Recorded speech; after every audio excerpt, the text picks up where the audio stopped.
Overall, I thought it was a really fun day to go into all these different kitchens to see what people are doing, to see what each cook, kind of how they think and how they would want to pair the jelly.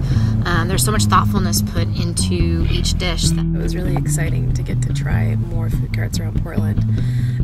It was a lot of fun just to try each different dish and really to kind of see the way you know they went about it composing the dish. They all had a very distinct perspective that they were coming from, so it was really fun to see how they incorporated jelly, Kelly's jelly, into what they're making. You know, with the quesadilla, with the jelly incorporated into that, I thought that was really, really smart. And then again, in the beet salsa.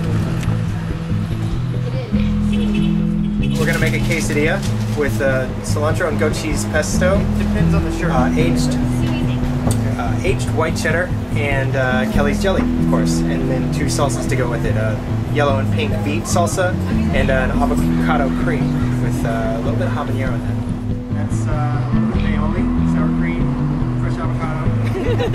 There's a pretty good amount, pretty good layer, and then in the salsa, the beet salsa has it as well. So.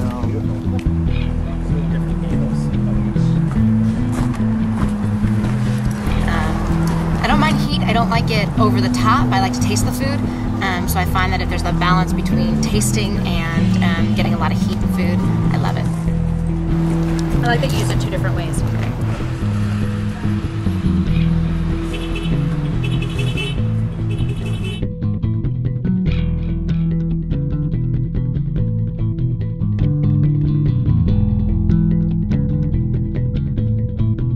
Growing up in Virginia, my neighbor had this, you know, those hanging hot peppers that you see in the kitchen. He told me I should rub it on my hands because it'd be really good for me, so I did. And so Benny. but then I rubbed it all over my face and in my tongue, and my nostrils and ears and eyes. It was not good for you. It was horrible. It's definitely not. And I went home crying, and my dad, I remember him putting cool damp washcloths on my face and just feeding me bread and just trying to make the heat go away. That was horrible. I think that's the reason nobody else makes habanero pepper jelly. Yeah, I mean, we've had it go through gloves, like it just you know, in your eye, spot in your eye. It's like, oh my gosh, it burns. What's the secret? How do you make such a tasty balance, or just being able to balance that heat? The recipe is actually my great aunt Danny's recipe. So we've made it for family Christmas gifts. That's how we started the company. We'd make it, all get together for Christmas, make this jelly, and then people would always ask for more, and we would always say no because it was really hard to deal with. The habaneros was a once-a-year thing, and yeah, so then Adam just convinced us that we should, you know, we should do it. So food that I like, and that's why I think that our jelly is so great, just because it's a great balance of sweet and tang with the vinegar that we use, and then the heat at the end. Where is this next one that we're going to? It's on 28th and Hawthorne. Oh. I was in Italy. I was. I follow you online. You do? Yeah. What's your mine handle? Sauerkraut. It's like sauerkraut with my last name. Thanks. We actually, someone in a review said we had a Napoleon complex because we were up so high. I'm Ryan Lynch. I co-own this food cart with my buddy Jace. Hello. And I do a lot of talking. A lot of talking. All the habanero spit. Well, my first encounter was I saw Kelly making a beeline for the cart, right? And looking very determined. This person needs to get a sandwich. You know, she hands me this bag, and I have no idea what is in this bag. I find out it has Kelly's jelly in there, and I was kind of quizzical about this whole thing because my business partner did not get a contest at that moment. And he had a lot on his mind. You know, new baby, it's okay, understandable.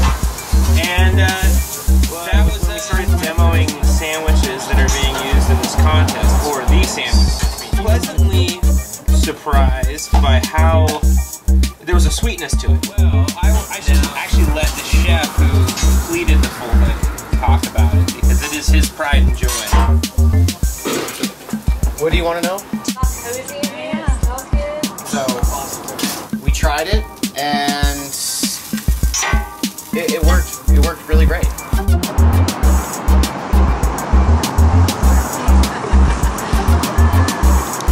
We're gonna cut you. It's just really hard not to like a fried egg. I just love it. I'm crazy about eggs. I work a lot with eggs, and I like them in all sorts of poached.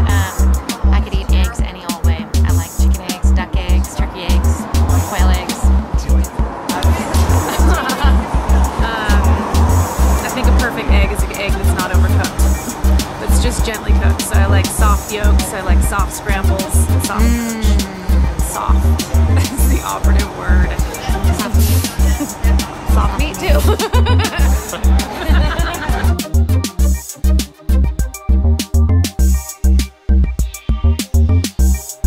Probably the first time I ever had a pepper jelly was at a party as an appetizer on cream cheese.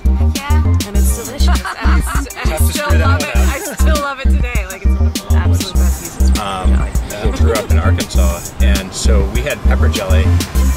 I remember literally as a kid, she used to make biscuits or rolls, and we used to have it with ham, and it was, I love it. I remember I have very fond memories of early on of having pepper jelly.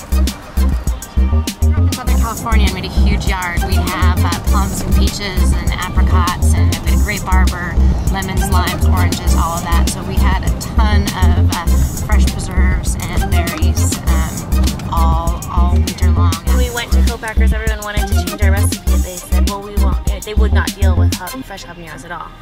They wanted to use dried or whatever, and we're like, we're not going to do that. Yeah, it's not the same.